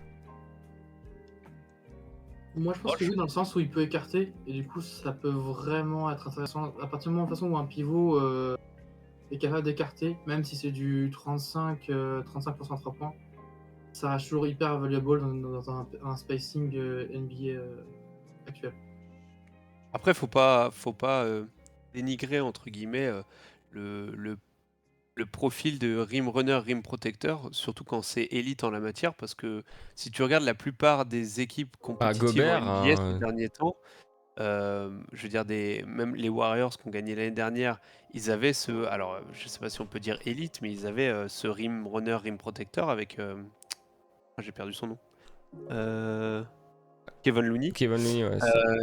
Alors bon, Denver, ils ont un pivot un peu différent, on va dire, mais même Boston avec Robert Williams, Exact. il y en a de plus en plus Claxton. d'équipes Ouais, Nick Claxton. Et c'est un profil qui est mine de rien assez recherché quand t'as des stars qui sont plus des meneurs ou des ailiers. Parce que en NBA et même dans le basket de manière générale, la meilleure défense c'est quand même la protection du cercle. Donc, Mm. mais Ok. c'est clair que s'il arrive à passer, on va dire que il a un plafond assez safe dans le sens où tu dis bon bah au pire c'est un rim runner, rim protecteur élite, ce qui est déjà très bien. Et au mieux c'est vrai que s'il continue à développer son shoot, là t'as un mec incroyable parce que t'as un mec qui peut protéger le cercle et qui en plus peut stretch offensivement, quoi. Ouais, là où par exemple on prend Gobert, hein, désolé, mais Gobert on a vu qu'en playoff des fois, je sais que la série contre les Clippers, quand t'as des petites équipes en face qui font du small ball, bah elle a du mal parce qu'ils peuvent écarter. Et c'est là où si Lively a un shoot assez intéressant, il peut devenir ce joueur valuable en playoff dans le sens où il protège le cercle et en plus il a du spacing en fait. Et j'ajouterais même que Lively, alors je veux pas dire qu'il peut switcher et défendre des meneurs en NBA, mais je trouve qu'il a une mobilité qui est pas complètement catastrophique pour un grand de sa taille, qui pourrait peut-être lui permettre de justement pas être benché quand il se retrouve en ISO constante face à des joueurs un peu plus petits. Même si c'est sûr que s'il se retrouve face à un Trae Young en 1 contre 1, il va prendre la sauce, oui c'est clair. Qui n'apprendrait pas en même temps. Oui. Bon, bah, hâte de voir alors. Après, j'ai une autre petite question pour les joueurs qui vont suivre. On a pas mal de mecs qui ont chuté. Il y a Derrick, Keyonte George, même qui joue à la Nick Smith. Est-ce que pour vous, parmi ces mecs-là qui ont un peu soit été blessés, soit un peu enfin pas ratés, mais qui ont été un peu en dessous des projections, est-ce qu'il y en a un où vous dites c'est en trompe-l'œil et c'est sûr, ce mec-là va faire quelque chose? Vas-y Robin, je t'en prie. Moi j'irais Keyonte. En fait je pense que Keyonte c'est peut-être paradoxal, mais j'ai l'impression que c'est un pari réussi, soit c'est pas réussi du tout. Je trouve qu'il a été très bon en EYBL, c'est-à-dire avant son parcours universitaire. La saison à Baylor a été un peu compliquée, mais tu as vraiment des flashs où s'il atteint ce qu'on peut projeter, en fait, c'est vraiment hyper intéressant. Là où Nick Smith a plus un rôle de meneur, je trouve, et du coup, c'est un peu plus j'ai un peu plus de mal à voir le profil de Nick Smith en NBA, où je me dis que Keontae George, ça peut être Anthony Simons, ce genre de profil d'arrière qui peut avoir des ballons et qui peut assez être explosif en fait. Ouais, plutôt d'accord. J'ai laissé Robin parce que moi, sur les 3, il y en avait 2 que j'aimais bien. Et du coup, je savais que j'en aurais encore un. Mais c'est vrai que sur Keyonte George, pardon, j'ai une comparaison que j'aime pas trop mal, c'est Bradley Beal, je trouve. Dans Ok. au plafond, en termes de plafond. Enfin, du moins, c'est le style de joueur qui peut devenir, c'est-à-dire cet arrière qui peut jouer off-ball, mais qui peut aussi porter le ballon et qui est plutôt bon défenseur. Mais non, moi, celui que j'ai haut dans mon big board, c'est Derrick Whitehead, parce que pour moi, Derrick Whitehead, s'il n'y avait pas ses blessures, il serait top 8, je pense, de cette QV. D'ailleurs, il était attendu même top 5. Et il a été plombé par les blessures, en fait. C'est vraiment les blessures qui l'ont plombé, lui, et pas du tout son niveau de jeu. Ouais. Même si, comme on l'a dit, à Duke, il y avait beaucoup de prospects, donc ils ont dû se partager la lumière. Mais c'est un poste 2-3 qui peut créer balle en main, qui peut créer pour les autres, qui peut créer pour lui, qui est plutôt un bon défenseur, même s'il manque un peu de mobilité, mais il est dur sur l'homme. Donc ouais, Derrick Whitehead, moi si je dois mettre une pièce sur un des 3, je la mettrais sur Whitehead. Tant qu'il restera en bonne santé, je pense qu'il sera un bon joueur. Ok, bah pareil, nous on l'aime bien, Whitehead, on a fait une petite carrière touquée et c'était notre franchise player. Du coup, sans suivre la saison NCA, tu vois, moi j'avais suivi vite fait la blessure, etc. Mais je m'attendais pas à ce qu'il descende aussi bas. Parce que là, En fait, il a 16, mais de l'autre côté, il est 25. Quoi. Le truc, Ouais, c'est il avait une grosse blessure au pied et je crois qu'il a eu encore une petite alerte au Ouais. pied il y a pas très longtemps au combine ou un truc comme ça, donc ça fait un peu. Il y a un Déjà, mois, je crois. Déjà, un prospect qui a des blessures, ça freine toujours, mais quand en plus c'est des blessures à répétition au même endroit, ça refroidit énormément les front office. Ouais. Michael Porter Jr., c'est peut-être un exemple de personne qui est descendue et que. Oui, tu Finalement, peux toujours plus trouver réussi des plus bien. exemples. tu peux toujours trouver des exemples et des contre-exemples en fait. Donc, Ouais, c'est clair. mais Ah. par contre, à préciser, c'est un gars qui est très très jeune. Hein. Il est né en août 2004, donc c'est-à-dire qu'à l'heure où on parle, il a encore 18 ans. Quand il se fera drafter, il aura encore que 18 ans. Et ils sont que peut-être 4 ou 5 dans cette. Bilal, Jackson et lui, je crois. Ils sont que 3. Et Ouais. Noah Clooney, je Ah oui, crois, c'est Noah vrai. Clooney, il a encore 18 Ouais. ans. Mais ouais, ils sont que 3 ou 4 qui vont être draftés et qui auront encore 18 ans le soir de la draft. Dire à quel point il est jeune et qu'il y a encore pas mal de temps. Ouais, en Ouais. fait, ce qu'il faut retenir, c'est que si Whitehead il fait pas la saison à Duke, il est top 5, je pense. S'il décide de pas faire cette saison, en fait. Donc, Ah, de pas du tout jouer? ouais. Un Bah, peu comme Shaedon Sharp. Sharp, par Ouais, c'est Ouais, ça. c'est ça. Il aurait été top 5, en fait, je pense. Je sais pas qu'il aurait dû faire ça, mais avant la draft, il avait une hype quand même assez énorme, et c'est compréhensible quand on voit le profil. C'est pas intéressant. Ça marche. Bah, donc du coup après les autres joueurs, peut-être qu'on peut juste vous me dire s'il y a des mecs qui vous ont tapé dans l'œil cette saison, ou vous pensez qu'ils puissent être un bon style à partir des... On commence à arriver aux places 20, entre place 20 à 30. De toute façon on en a toujours, hein. Genre les spéciales Kentucky, il y a eu Tyrese Maxey et tout qui ont été pris je crois 21 ou 22, tous ces trucs là. Des Jordan Poole c'était 30. Bah, des mecs, oui, vous avez très confiance. Je te laisse commencer si tu veux. Bah déjà, tu parlais des spéciales Kentucky, Kayson Wallace, hein, même si je pense que pour le coup, il va être pris un peu plus haut. Non, je voulais juste faire une petite parenthèse parce que sur la mock, il y a un petit nom qui m'a choqué. C'est un joueur que j'adore, mais vraiment, j'aime beaucoup ce joueur. Mais en 21, Rémi Raquez de UCLA, là, faut pas déconner. Hein. C'est un vieux en plus, lui, non? Oui, c'est un vieux, je sais pas, il doit avoir 23 ans, je pense. Ou un truc Ah, comme c'est ça. un vieux, 23 ans. 22. On parle mal, mais. Oui. Proportion. Non, il a 22 ans. 22 ans, il a. Mais non, sinon, dans les noms entre 20 et 30 que j'aime bien, je regarde un peu ce que tu as sur Ouais, la Maxence tienne, pour moi, Prosper, j'ai vu pas mal de gens qui étaient chauds. Ouais, moi je suis très très chaud là-dessus. Il est 20 et il a été invité à la Green Room et je trouve qu'il a un profil hyper intéressant. Non, je vais partir sur Noah Clooney, tiens. Ah, je suis content aussi. C'était mon deuxième choix, donc ça me va. Je vais partir sur Noah Clooney, qui est du coup un intérieur d'Alabama. Alors, poste 4, il joue à côté de Charles Bediako. Et c'est un intérieur un peu, voilà, pour pas trop faire long, un peu à la Taylor Hendricks, c'est-à-dire un poste 4 assez bondissant et assez longiligne qui peut très bien protéger le cercle. Et il a en plus, lui, ce côté potentiel shoot à 3 points, un peu comme Hendricks d'ailleurs. Et du coup, c'est un profil qui est assez rare parce que tu peux avoir ce potentiel de rim protection plus shoot à 3 points. Alors, je dis pas que c'est le même genre de joueur, mais un peu à la Jaren Jackson. Ah dans putain, le c'est ce profil, que j'allais dire. Mais alors, je pense pas qu'il viendra un jour, ne serait-ce que 60% de ce qu'est Jaren Jackson. Enfin, c'est ce que je lui souhaite, mais je pense pas. Mais juste dans le profil d'un grand poste 4 qui peut protéger le cercle et shooter à 3 points, même si Noah Clooney c'est plus du off-ball, ça va être les pieds dans le ciment, dans le corner, en catch and shoot, c'est juste ça. Mais si déjà c'est ça, c'est déjà un profil très très rare qui est très valuable et ça se tente. Et on le disait tout à l'heure, il fait partie de ces 3-4 gars qui auront 18 ans le jour de la draft. Oui, et qui vont exposer un peu à la manière de Koulibaly, c'est-à-dire que c'était des joueurs qui étaient dans une grosse équipe. Il a bénéficié en fait de la hype Brandon Miller pour montrer, et notamment en fait quand il a ses plus gros stats, c'est dans les gros matchs. Que ce soit Arkansas, LSU, Kentucky, les Houston Cougars, en fait dans les gros matchs, il a été hyper important au shoot. Et même avec Brandon Miller qui est déjà assez grand, parce qu'il y avait Bediako, des fois Brandon Miller et lui sur le terrain.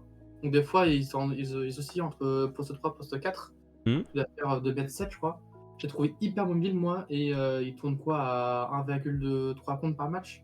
C'est pas mal, il a vraiment un potentiel hyper intéressant. Je pense que moi, Brooklyn, il y a moyen que Brooklyn effectivement tente le pari, parce qu'ils ont 2 pics. Je pense que Brooklyn en fait va tenter le pari de... Ils vont assurer un joueur qui va glisser, et le deuxième sera peut-être un pari type Noah Clooney en fait. Ok. Bon, on en retenir alors. Ok. Et sinon, moi, si j'ai un dernier nom que j'ai pas encore vu, que je suis un peu déçu, parce qu'en plus, je me suis tapé ces matchs, et c'était pas les meilleurs matchs, c'était Max Lewis, qui est de Pepperdine. Ouais, je l'ai pas Et vu spécialement. un prospect Ouais. que j'ai beaucoup regardé, mais Pepperdine, c'était des matchs à. Bah, ils ont joué contre Santa Clara. Donc, c'est des matchs à 4-5 heures du Il est matin. là. Je le vois. Là, Dans il des est en salles. 27. Ouais. Et je 28. pense que ça peut être potentiellement un joueur, s'il est bien développé et s'il atterrit dans le bon environnement, parce qu'on va le répéter, mais il faut toujours que le joueur arrive dans un bon environnement. Il a un profil hyper intéressant de ce genre de wing qui part du foot et de la défense, c'est toujours hyper intéressant. Alors, on a notre pote là, par contre, il a fumé lui, hein, Matt Norlander. Il y a Raquez en 10. J'ai vu Buffkin en 26 et Money Bates qui est dans le top 30. Dick en 21. Et chaud. Oui, mais ça, tu sais, il y en a toujours qui font des trucs très différents juste pour faire du buzz. Genre Kevin O'Connor. Le fameux volley Clinton en 15. Enfin bref. Yes. Et du coup, là, sur les autres joueurs qu'on n'a pas forcément vu, que vous pensez pouvoir être des styles. De toute façon, chaque année, il y en a des deuxièmes tours qui pètent. Si je peux dire un nom, je sais pas si ce sera un gros style, parce que je pense pas qu'il aura un pic énorme, mais je pense que ce sera un role player de sa première saison jusqu'à sa fin de carrière. Pendant très longtemps, ce sera un très bon role player. C'est Chris Murray, qui est le frère de Keegan, du coup, frère jumeau de Keegan Murray. Et je pense que lui, il a une carrière toute tracée de 3&D en NBA. Et voilà. Alors c'est Robert pas un- Covington, moi j'aime bien la comparaison dans le profil. Ouais, je le trouve peut-être un peu moins polyvalent défensivement parce qu'il est un peu plus petit. Je pense, là où Robert Covington, il y avait des séquences aux Clippers, Il jouait surtout aux 5 Rockets, Rockets. où il jouait 5. Ouais. Mais je vois ce que tu veux dire, ouais, c'est un gars qui va pouvoir défendre 2 voire 3 postes en NBA et qui va pouvoir mettre ses shoots à 3 points de manière très régulière. Donc voilà, c'est pas un joueur exceptionnel qui a un plafond énorme, mais je voulais juste le citer dans les joueurs très safe qui aura une longue carrière, je pense, en role player. Et en plus, il pourra atterrir aux Kings parce qu'il est dans cette range-là, donc ce serait assez marrant quand même de Ouais. voir Chris et Keegan dans la même équipe. Comme le frère de Devan Mobley qui joue. Oui, ou les frères Wagner au Magic. Ouais, carrément. Bon, avant les frères Maurice aux Suns, mais bon, moins bonne expérience ça. Carrément. Du coup, dans le chat, vite fait, il y a un mec qui a donné quelques noms. Luc. C'est vrai que Sidi Sissoko, on n'a pas encore trop parlé des Français. Parce qu'il y a Ryan Rupert, Sidi Sissoko, Nadir Rifi aussi. Les autres, je les ai pas. J'ai pas tous les noms des joueurs qui sont prévus un peu plus loin. Je pense qu'Azalon et Ifi, on est entre 50 et 70 quoi. Ouais. C'est Hugo Besson l'année dernière. Ouais, ça, en fait, je pense que d'après les rumeurs, Ifi va être drafté, mais il va être stash. Donc au final, il est drafté uniquement pour le nom quoi. Sachant qu'en plus, on a 2 picks qui ont été enlevés à cause de je sais plus quel trade. Tempering. Est-ce que c'était l'année dernière? Il y avait Miami et Milwaukee. Ça, Heat Bucks, je sais plus pour quel trade. Cette année, c'est Heat. Heat, c'est quelque chose encore. Il n'y avait pas Kevin. Non, Bogdanovic à Milwaukee l'année dernière, je crois que c'était ça. Ça, c'est Kings. Il y a un truc avec Lonzo, sinon? Non, Lonzo, c'est. Je sais pas du tout. Je ne sais plus. En tout cas, il y a 2 pics, les 56 et 58, si je ne me trompe pas. Qui sont plus là. C'est ça. Ok. Et du coup, pour nos Français, du Rupert Sissoko, est-ce qu'on peut parler vite fait? Moi, Rupert, c'est un joueur qu'on a beaucoup aimé chez Undrafted. Parce qu'en plus, il a fait une saison en demi-teinte, dans le sens où on a montré de bonnes choses, mais en plus, malheureusement, il a été blessé au poignet. Donc en plus, pour un joueur comme ça, un basketteur se blesse au poignet, c'est pas top. Ouais. Et en plus, il a aussi le malheur que la saison NBL a été finie très tôt. Et du coup, au final, quand les joueurs pendant March Madness ont eu leurs cotes qui ont grimpé, bah lui ne jouait plus au basket en fait. Donc forcément, les gens n'ont pas regardé ses matchs. Et donc sa cote a beaucoup chuté. Très intéressant, c'est pareil, si on veut voir du positif, du très bon positif, je pense que c'est sa compétition FIBA, où il jouait justement avec Sissoko. Il a été très bon. Le shoot encore compliqué, parce qu'il y a eu des hauts, des bas, des très bons matchs, des matchs très mauvais. Mais la défense, moi je suis très haut sur la défense. Je trouve qu'il a des mensurations, je sais plus, mais je crois que c'est 2m6 pour 2m15 d'envergure. Donc en tout cas, il a les outils pour être un style, pour être, je pense, un très bon joueur. Moi, j'aimerais bien le voir du côté d'Indiana, par exemple. Je trouve que c'est. Bah, ils ont 2 pics late. Ah bah non, le 29, ils l'ont envoyé à Denver, mais ils ont le 26. J'ai l'impression qu'Indiana, c'est un peu la destination rêve. Mais en tout cas, je sais pas, au fit, je pense qu'ils ont le temps en plus de le développer et il y a moyen que Rupert surprenne des gens, je pense.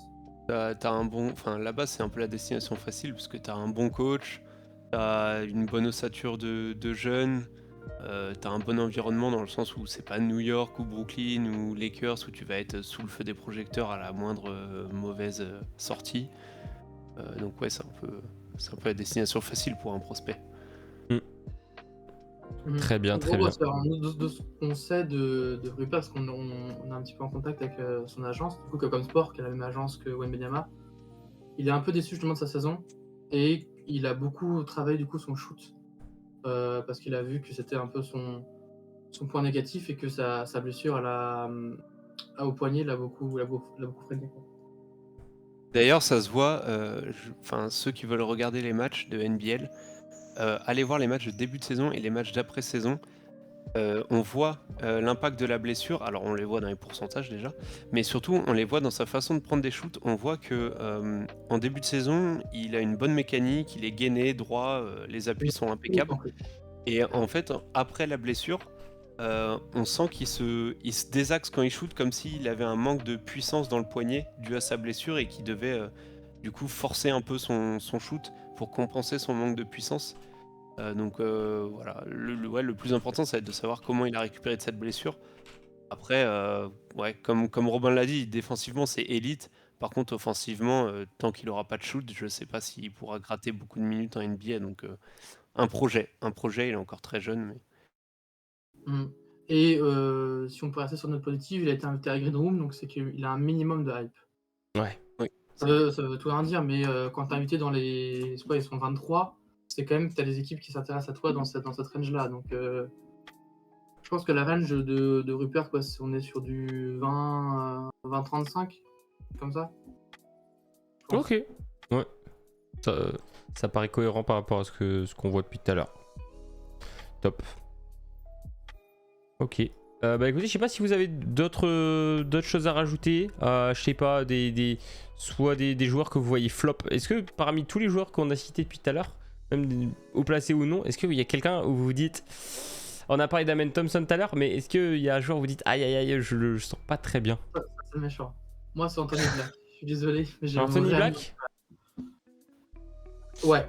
En fait, il y a beaucoup aussi de gens qui disent que son contexte à Arkansas, il n'y avait pas de spacing, il avait une équipe hyper compétitive et c'était pas un projet. C'était pas le premier projet de l'équipe. Mais moi, j'ai peur que si son shoot rentre pas, t'as une sorte de Lonzo Ball sans shoot et du coup, bah, c'est un backup au grand max. Et on se dira peut-être que c'est une haute tech là, mais peut-être que dans 5 ans, on se dira en fait, avoir drafté ce mec dans le top 10, ça fait un peu mal, quoi. Ouais, de toute façon, il y en a chaque année des mecs Oui. qui réussissent pas, mais. Ok, Anthony Black. Ok, et Titour, du coup, est-ce que t'en as un, toi? Si tu veux que ton émission fasse du chiffre, je vais dire Amen Thompson. Comme ça, tu pourras le séquencer et le tweeter, Amen Thompson Bust 2023. Ah, mais Non, c'est le risque, hein. En fait, le truc, c'est qu'Amen Thompson, on en a déjà parlé, mais en fait, moi, j'ai du mal à voir ce qu'il peut devenir en NBA si il progresse pas justement sur sa finition, sur son shoot, tout ça. Et en fait, si il a pas ça, il peut pas porter le ballon. Et si tu lui donnes pas le ballon, hein, bah, Il sert plus à grand chose. En fait. Ouais. Michael Carter-Williams, Ouais, non, mais en pas vrai, rêvé, ouais. mais ou un Sean Livingston en fin de carrière, quoi. Mais vraiment en fin de carrière. Oh, c'est Bon, vache quand même. Ah ouais, en plus, ouais. il a la frame un peu de Sean Livingston, assez grand, assez longiligne. Mais oui, ça fait pas rêver là quand on dit ça. Non, sinon, si je dois en dire un autre, ce serait J.J. Jackson de South Carolina, qui est du coup un prospect dont sa qualité première est d'être le plus jeune prospect de la QV. Non, mais c'est un prospect très athlétique, très physique. Enfin, il a un profil, des outils physiques qui sont nickel, mais tu sens que c'est le plus jeune de la draft, quoi. Ça le sent, il est brut de chez brut et il y a 38% au tir, en fait, de ce que je vois. Ouais, et dans une équipe, c'est vrai qu'il le facilite pas, mais dans la frame, on est un peu sur du Yanis. Après, je dirais pas dans le jeu, on est comme ça, mais ou du Paul George, quoi. Physiquement, c'est assez intéressant. Après, effectivement, les pourcentages sont pas fous. La section de tir horrible. L'équipe l'a pas mis en valeur. En tout cas, il a pas choisi la meilleure année, je pense, pour planter. Pour moi, il aurait dû se planter l'année prochaine. Parce qu'en plus, c'est un prospect qui s'est reclassifié. C'est pour ça qu'il est aussi jeune. Donc, il arrive un peu brut. Un peu à la manière de un de mes chouchous la dernière, qui a été draft par les Nuggets. Prospect de. Comment ça s'appelle? Merde. Je sais plus, je suis désolé. Le pick 30 des Nuggets de la dernière. Ah oui, Enfin, celui qui non, joue à UCLA, Peyton Watson? C'est ça. Il a un peu ce profil de joueur hyper brut où si ça marche, c'est très bien. Mais si ça marche pas, on aura prévenu, quoi. En tout Ouais. cas. Ok. Et dans le chat, il y a Loris, fan du Magic, mais bon, je pense que ça, c'est plus une question globale. Les joueurs, ouais, Emoni Bates, Amari Bailey, tous les mecs un peu chauds au lycée, ça donne quoi? Et Money Bates, je sais qu'on pas la hype. Il va être draft parce qu'il a un nom, je pense. Enfin, personnellement. Je trouve qu'il a une sélection de tir horrible. Il a des mensurations. On est sur du Kobe White, c'est-à-dire qu'il a presque les bras plus courts que son corps. Et je le trouve débile, quoi. J'ai vraiment Les mots sont dits. Oui. Mais- J'assumerai en conséquence, mais je trouve vraiment pas positif sur le terrain. Et Money Bates, je pense que c'est un super joueur sur un playground en fait. Mais c'est tout. Ouais, il fera peut-être un truc en Chine. Un bon youtubeur, quoi. Ouais, voilà. Non, mais c'est un vrai joueur de playground qui est capable de prendre des shoots incroyables et de les mettre, des shoots très compliqués. Mais le problème, c'est qu'il prend que des shoots compliqués. Et en NBA, jamais une franchise va te laisser faire ça en fait. Donc ouais, non. Et puis en plus, oui, il défend pas, il joue que pour sa gueule. Ouais. Non, c'est très compliqué, Money Bates. Encore s'il a un passif de joueur qui joue pour l'équipe et tout, pourquoi pas, mais là non. Il y a pas mal quand même de red flag, quoi, en fait. Et Ok. Amari Bailey, pour moi, si j'étais lui, je serais allé l'année prochaine. Je trouve qu'il a quand même un profil intéressant. Il a un peu raté son année, mais il a fait une combine intéressante. Il a un profil assez intéressant.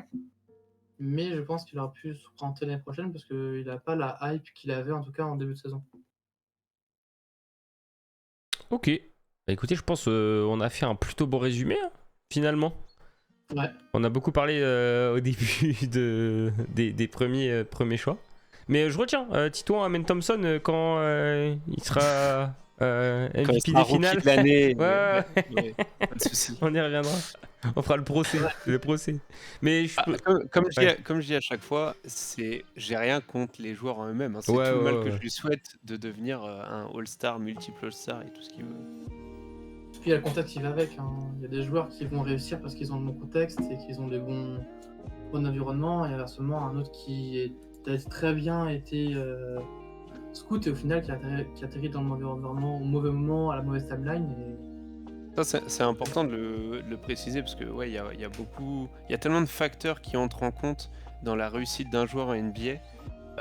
Surtout le facteur opportunité en fait, être au bon endroit au bon moment tout simplement, qui fait que y a certains prospects qui vont être plus forts qu'attendus ou moins forts qu'attendus, mais c'est pas que en fait ils ont été mal scoutés ou trop bien scoutés ou quoi que ce soit, c'est juste que des fois oui, un joueur qui va atterrir comme on le disait aux Pacers ou Rick Carlisle avec Tyrese Haliburton à ses côtés, t'as plus de chances de réussir que si t'atterris à Charlotte, par exemple. Jordan Poole, quand il arrive aux Warriors, sa première saison rookie, c'est très compliqué. Hein. On est sur 23% au tir, je crois.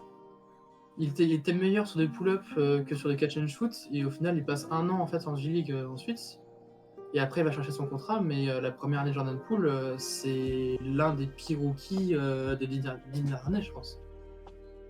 Et c'est parce qu'il n'a pas eu, je pense, le temps pour bien se développer, il n'était pas dans la bonne timeline. Au final, il a réussi à l'opportunité l'année dernière, il y a 2 ans, je sais plus, quand Steph est plus là, et il le mérite son contrat en final quand il est là. Maintenant, je sais plus, mais. on sait plus, ouais. Mais à l'époque, il était vraiment hyper bankable. Car de toute façon, les playoffs qu'il fait pour un jeune joueur, il est. Oui, il faut pas oublier que les joueurs des fois, on demande énormément des joueurs alors qu'ils ont 20 ans et qu'ils sont pas encore construits. Enfin. Carrément. De toute façon, ouais. c'est un peu un discours de vieux, mais faut oublier que les joueurs, il y en a, ils arrivent, ils ont 18 ans, quoi. Ils sont pas encore majeurs. On leur demande Ils peuvent pas boire d'être d'alcool. C'est ça, on demande d'être hyper rigoureux en NBA, alors que faut attendre qu'ils se construisent, quoi. Un humain, ça fait des erreurs, et c'est normal. Surtout que pour beaucoup d'entre eux, à la fac, ils sont le meilleur joueur de l'équipe, ils sont la pièce maîtresse de l'équipe, et tu leur demandes du jour au lendemain de devenir un chauffeur de banc, en fait, qui va jouer 10-15 minutes par match, 20 minutes pour ceux qui s'en sortent le mieux, en dehors du top 5, quoi. Donc c'est aussi un changement de rôle. Quand tu es un compétiteur, comme souvent c'est des compétiteurs, bah, tu le dis, bah, tiens, du jour au lendemain, tu passes de role player au fond de la rotation, alors qu'il y a quelques semaines, tu étais adulé de toute ta fac, quoi. Il y a une super interview comme ça de Jarrett Allen quand il arrive à Brooklyn, où ses premières justement semaines sont très compliquées parce qu'il disait que lui à Texas, il faisait beaucoup de bras roulés, de hooks, de jeux au poste. Il a été étonné qu'en fait en NBA, on lui dise non, tu prends tes rebonds, tu prends les alley-oops et c'est tout. Et du coup, il a dit qu'il a mis énormément de temps à s'adapter parce que on passe d'un jeu où t'es au poste et t'es l'élément central d'une équipe à Défend. prendre tes alley-oops et défend, quoi, et prendre tes rebonds. Ah, ça a plutôt bien marché pour lui finalement. Ah oui. Il est plutôt heureux, je pense, de prendre des rebonds à Cleveland. Carrément. Bon, en attendant d'avoir des bonnes perfs en playoff, mais ça c'est un autre débat. Voilà. Bon bah écoutez, je pense qu'on a fait un bon tour, hein. Franchement, merci d'avoir été avec nous parce que vous avez vraiment des expertises qui sont incroyables, des bonnes takes, on retiendra. Pas que Amen Thompson, mais on retiendra toutes les takes. Et puis ouais, de toute façon, dans la nuit de jeudi à vendredi, de toute façon vous aurez plein de manières de suivre. Nous on sera en live, il y aura Trash Talk, il y aura First Team, il y aura des vidéos débriefs. Titouan, toi, est-ce que vous de votre côté vous avez un petit dispositif, un petit truc? Alors non, ce que je disais en off, c'est que mes deux collègues du Café Crème Sport étant pas disponibles pour la draft cette année, on va voir si on fait quelque chose quand même, si je trouve deux invités. Il y a peut-être Pierre d'Envergure qui va me rejoindre et Julien aussi d'Envergure, et on va peut-être faire un truc quand même. Sinon, je me joindrai à Robin. Je vais le laisser l'expliquer, mais je me joindrai à Robin qui va faire un space sur Twitter.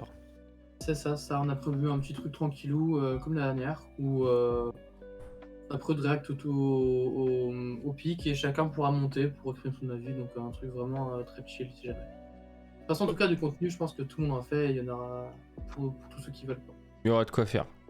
Bah, c'est parfait. C'est parfait. Bah écoutez, on va s'arrêter là. On a duré 1h30 pile. Franchement, on a été efficace. On aurait dû être 4 à la base, mais je pense qu'à 3 c'était pas mal. Vous avez pu bien vous exprimer et donner vos avis d'experts. Je pense que c'était bien, que les gens ont dû kiffer.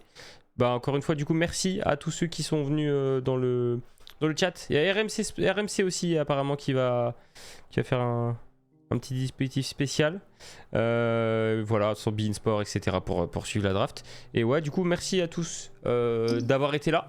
Nous, on se retrouvera tout l'été sur TBA. On a du gros programme, que ce soit du gaming, toutes les actus. Il y aura plein de choses, hein. Il y aura les trades de l'été comme d'hab, free agency, etc. Ça va être très cool. Et puis, on n'oublie pas, on a les commentaires de la vidéo YouTube ou sur Twitter, quand on aura les petits extraits, vous aurez les réseaux Undrafted, Café Crème, etc. Vous pourrez aller follow tout ça. Donc voilà, un petit mot de la fin, messieurs, ou on est bon? Non, c'est bon, mais merci à toi pour l'invitation. C'est toujours aussi cool de parler NCA, parler prospect. Écoutez, avec plaisir. Pareil, merci pour l'invitation, puis bonne draft à tous. Ouais, on va bien s'amuser. Ciao, ciao. Salut. Ciao. Salut.